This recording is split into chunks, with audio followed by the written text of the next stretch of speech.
Pension వాళ్ళ వాళ్ళ వాళ్ళ గ్రేడ్లను బట్టి పెన్షన్ ఇస్తా ఉన్నారు.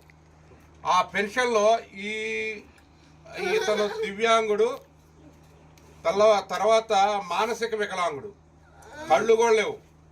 ఇతనికి 10,000కి అర్హుడు, 15,000కి అర్హుడు నెల నెల పెన్షన్కి. 10,000 15,000 మీరు పెంచి చెప్పారు కదా, మేము ఎంత ఇస్తాం అంత ఇస్తాం అని చెప్పి 15,000కి అర్హుడు. ఇతని వెరిఫికేషన్ పేరు మీద ఈ చిన్నవాడిని, అంటే మీకు ఇక్కడ యంత్రాంగం ఉంది, మీకు కావాలని ఎంఆర్ఓ తర్వాత పీజీ డాక్టర్ను పంపించాము ప్రతి సచివాలయంకి అన్నారు. దుర్మార్గమైన చర్యలు మానండి. అయినా కానీ నిర్ధారణ కాలేదా? ఇక్కడ రండి, మీరు చూడండి. కలెక్టర్ గారికి, షా గారికి చెప్తా ఉన్నా, మీరు వచ్చి చూసి ఇంత అన్యాయంగా బెదవాడ రప్పించుకోవడం ఏంటి? సదరన్ క్యాంపు తిరువూరు ఎక్కడో చోట పెట్టి, లేకుంటే ఇక్కడ సచివాలయంలో పెట్టి చూడండి. మేము డాక్టర్లు పంపించాము ప్రతి సచివాలయంకి అన్నారు. ఇంకా వెరిఫికేషన్లు ఏంటండి?